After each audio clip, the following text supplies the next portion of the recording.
My dad is, Who was that? John Lee. Sean Lee? Okay.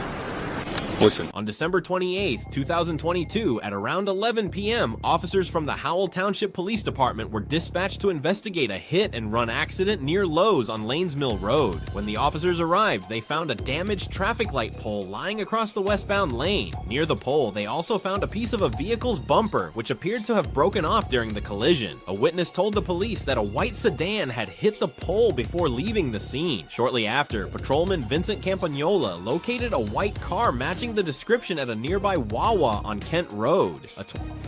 Okay, did you just hit that pole? No, I promise you I did not. No? So if someone brings that bumper over here, it's not going to match up perfectly. You're coming from Applebee's, you're telling me. You went out that way. Everything's matching up. Witnesses said they saw a white car cross over in this direction, and I happen to find your car parked here. Hold down. This part was hanging off already because I already hit something. Okay. When I hit a deer in Pennsylvania because I go to school in and this part was hanging off already. Okay. Do you smoke marijuana recreationally? No? I do not smoke marijuana. I do not smoke marijuana universally.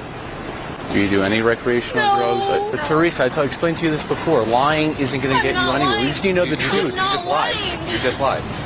A 21-year-old Teresa Lee admitted to drinking earlier at Applebee's, but initially denied hitting the pole. She claimed the damage to her car was from hitting a deer in Pennsylvania. However, as officers brought the missing bumper piece to the Wawa and pointed out inconsistencies in her story, Teresa admitted she might have hit the pole while texting. The officers continued questioning her to clarify the events, noting that her version of the story kept changing. 681, you're advising that vehicle is not involved. Yes. You want to just go check 9 South real quick? Yeah, there's a white bumper here.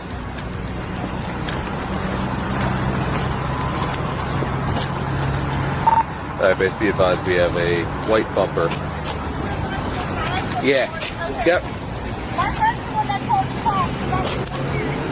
Okay. White bumper. The person who observed the crash, they stated it was a Toyota 4-door, most likely a Camry or similar model.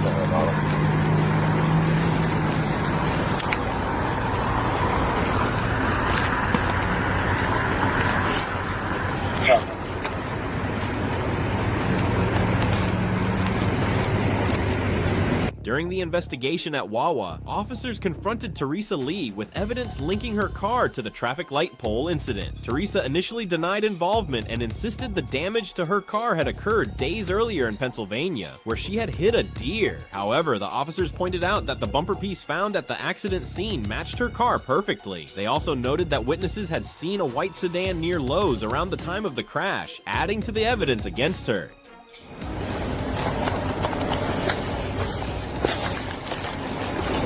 Information on the actual traffic light? I think I got it at Wawa.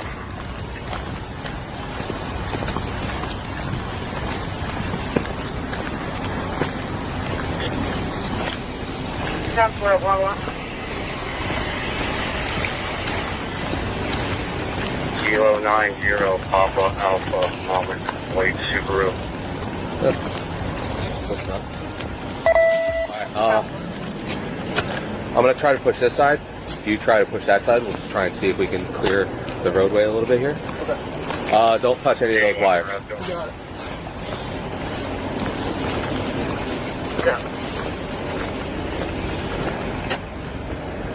If it doesn't go, don't force it. Alright, on 3. Ready? 1, 2, 3.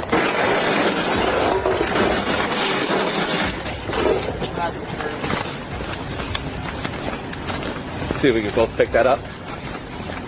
Yeah, we should be able to. Lift it from the spot. Yeah, there you go.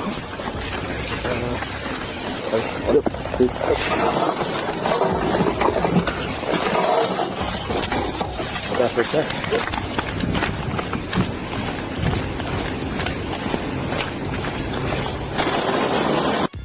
The Officers pressed further, Teresa became defensive and repeated that she had come from Applebee's, where she had one drink. Her explanation of the night's events didn't align with the physical evidence. She claimed to have traveled in a direction that did not make sense based on the location of the collision and her car's damage. When confronted with the bumper piece, she hesitated before admitting she may have hit something while texting. You hit the traffic signal fell down, and you I left. was texting. That's why, and I already had damage. I'm just trying to figure out how, because if you went the back entrance to come out of the Lanesville Marketplace, that still doesn't make sense. The damage should be on the driver's side. Because this is where you hit the traffic light. If I came out of... Again, I'm telling you that your story doesn't make sense. That is that way. When Teresa Lee's father arrived at the Wawa, the situation grew more complex. John tried to support his daughter while respecting the investigation. He acknowledged that Teresa had hit a deer in Pennsylvania previously, but agreed the damage to her car's passenger side looked fresh. He refrained from interfering in the officers' work, even as they continued questioning Teresa about the traffic light incident. Give your dad a call, now that we've figured out what's happening. And you're telling someone the truth. I still just don't understand how she comes out of that entrance. I don't. Is that bag with guac that's on your face and all over your car? Is that from Applebee's? That's from Applebee's? That's an Applebee's bag? No, it's not an Applebee's bag. No, it's a Guero's. So are you coming from Applebee's or are you coming from somewhere else? Is that from tonight? Guero's. Where? is that? It's right there. It's right next to Applebee's. Just next to Applebee's. IHOP? Officers presented John with their findings, including the bumper piece found at the scene, which matched Teresa's vehicle. Despite her father's presence, Teresa struggled to provide a coherent explanation, as Basically, this was intact. Okay. This piece was missing. The three scratches here, that's all from a deer that she tried to do with that. So that's would be okay. Probably, I would say, somewhere between 10:45 and 11. That's about right. Hey, Sergeant. How are you? 10:50.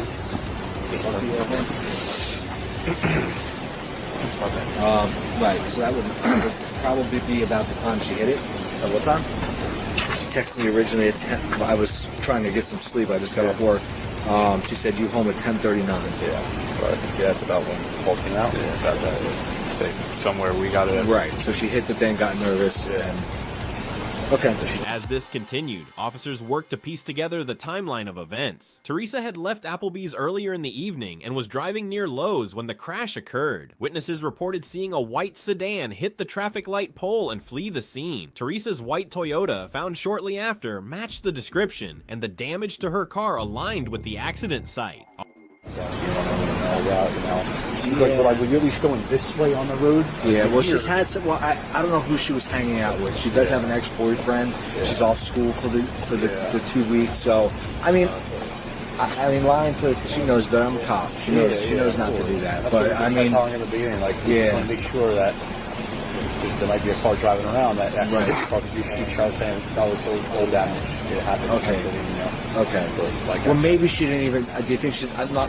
Viewed her account, but found her statements inconsistent and misleading. She initially claimed the damage occurred in Pennsylvania, but later admitted she might have hit something that night. Her father's arrival helped verify her prior accident, but the fresh damage pointed to the collision near Lowe's. I don't think that you were okay to safely operate the motor vehicle. I think that it was great. There's something else going on. So you're good to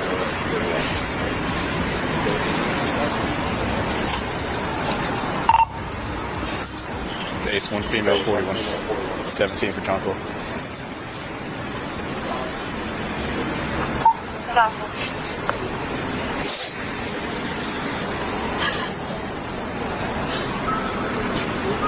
Lowe's. Once the officers determined Teresa Lee was the likely driver involved in the hit and run, they proceeded to evaluate her sobriety. Patrolman Horton conducted a series of standardized field sobriety tests to determine if Teresa was intoxicated. The first test was the horizontal gaze nystagmus test. This test checks for involuntary jerking of the eyes, which is an indicator of impairment. During the test, the officer noticed clear signs of impairment, including a lack of smooth eye movement and distinct nystagmus in both eyes. Okay. Sir, so we have your cell phone. Do you need anything else from inside the car? Anything else in there? Alright.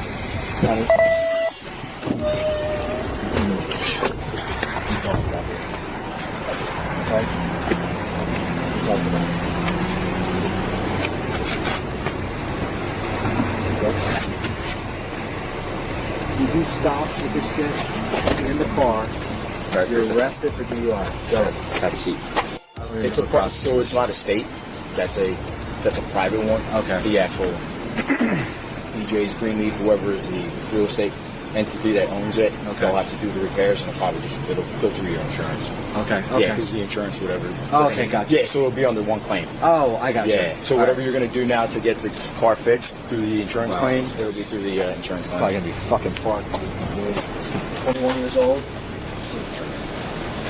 For medicine and all other stuff's on top of it. Just gonna drive away with that up top. The second test was the walk and turn exercise. In this test, Teresa was instructed to walk heel to toe in a straight line and turn in a specific manner. She struggled to maintain her balance and could not walk in a straight line. Her improper turn further highlighted her inability to perform the task. The third test was the one-leg stand exercise. Teresa was asked to raise one foot off the ground and count out loud. She failed to maintain balance, spreading her arms to steady herself and lowering her foot prematurely. These results, along with other indicators, led the officers to conclude that Teresa was impaired. After being transported to the Howell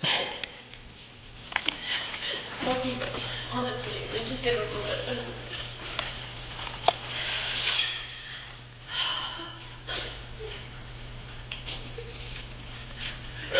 After we do the statement, there's 9 paragraphs I should read here. I want you to listen up, okay? Number 1, you've been arrested for driving while intoxicated, NJSA 39:4-50. Number 2, the law requires that you submit samples of your breath for the purpose of testing to determine alcohol content. Number 3, a record of the taking of the breath samples, including the test results, will be made. Upon your request, a copy of that record will be made available to you. After being transported to the Howell Township Police Department, Teresa Lee underwent further testing to determine her blood alcohol concentration, or BAC. At the station, she was read her rights and the standard statement for motor vehicle operators. Teresa agreed to provide breath samples as required by law. The officers ensured that all procedures were followed to avoid any legal challenges later. The results of the Alcatest revealed that Teresa's BAC was 0.172%, which is more than double the legal limit of 0.08%. This confirmed that Teresa had been driving under the influence of alcohol at the time of the crash. Following the breathalyzer test, Teresa was transported to a nearby hospital for a mandatory evaluation. This step is standard in DUI cases, especially when impairment is evident, to ensure the safety of the individual and document any additional substances in their system. Stand up, turn around. So we're just waiting on a female officer. She's just going to come search you. Okay. All right. In the meantime, I'm just going to tuck you in the front, okay? Once you get the hair in your mouth, you can't touch your face. That's fine. I just, it's my mouth.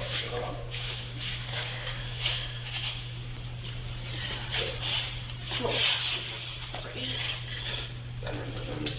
Thank you. Remember.